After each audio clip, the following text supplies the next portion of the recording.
Agora nós vamos falar de um outro livrinho do Francisco Cândido Xavier. Nós vamos falar muito mais dele com certeza, porque a quantidade de livros que ele psicografou é muito grande.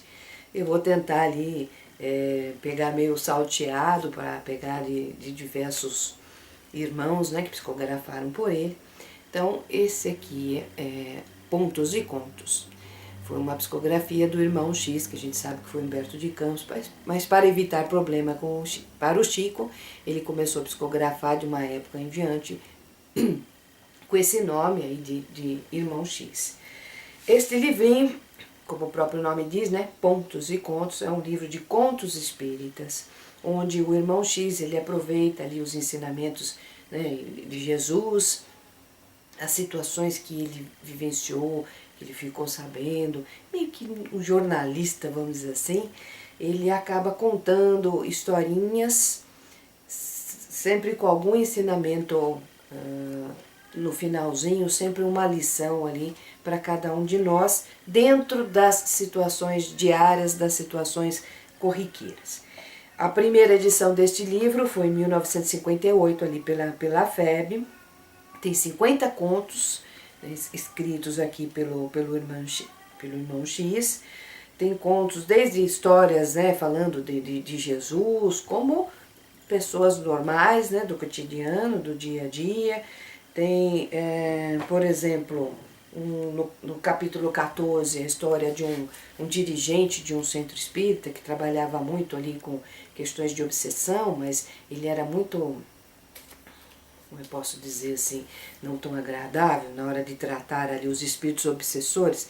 Ele, na cabeça dele, achava que quem estava aqui obsediado era o coitadinho e o obsessor que era ruim. Hoje a gente sabe que isso não é verdade, né? Se a pessoa que está aqui ela está passando por alguma coisa, existe uma lei divina por trás disso, e se aquele obsessor consegue fazer algo, é porque ele realmente está cobrando ali de quem lhe deve. O problema que nós temos que lidar em situações de obsessão é a questão do perdão, e o pedido de perdão e o perdão de ambos os lados. Nós temos que trabalhar com os dois, com o obsediado e com o obsessor. Então tem um capítulo bem interessante que conta isso, essa pessoa que ela era realmente, né, meio brigando ali nas reuniões, conversando com os espíritos de uma forma não muito agradável, até o dia que a própria filha passa a sofrer um caso ali de obsessão que ele nem percebia, e ela, na adolescência que aquilo apareceu bastante, e ele tenta afastar aquele obsessor, né, de uma forma assim muito enfática, como ele estava acostumado, e a filha acaba entrando em coma. E aí o próprio mentor dele o avisa, olha, se esse obsessor não voltar, sua filha vai desencarnar. Porque a ligação deles é de muitos anos, de muitas encarnações, inclusive com você. Então, nesta aqui, você tem que se acertar com eles, mas no amor, no perdão. E aí ele pede para aquele obsessor voltar, e aí é que ele vai começar o trabalho junto com ela. Capítulo que faz a gente pensar um pouquinho, né? Então, presta atenção, não podemos assim ser muito radicais, porque a gente não sabe de todos os meandros de todas as histórias aí.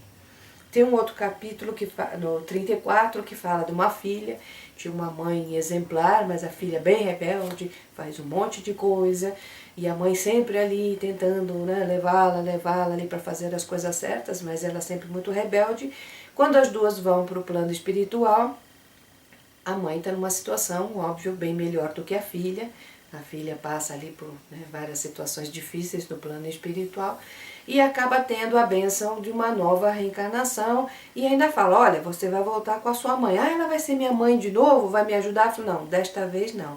Ela volta como uma pessoa que você vai trabalhar para ela. Você vai ser uma empregada dela, mas vai ter pelo menos o contato para poder aprender alguma coisa com ela. Então imagina como é que é essa situação aí de preparar as reencarnações. A gente acha que é muito simples, muito fácil, mas não é bem assim não. Muitas pessoas são colocadas perto de nós, perto da nossa família, para aprendizado, para ajustes. Temos às vezes os inimigos, né, que são colocados na própria família, exatamente para a gente tentar acertar. Por isso que é tão importante, né, aproveitarmos aí a nossa reencarnação. Então esse é um livro interessante, recomendo para os espíritas, para os médiuns espíritas, para os palestrantes espíritas, ele vai dar também bastante bagagem. Então esse livrinho aqui, Pontos e Contos, do Irmão X, psicografia aí do Chico Xavier, nosso grande Chico. E muito obrigada aí pela atenção e até para uma próxima oportunidade, se Deus assim o permitir.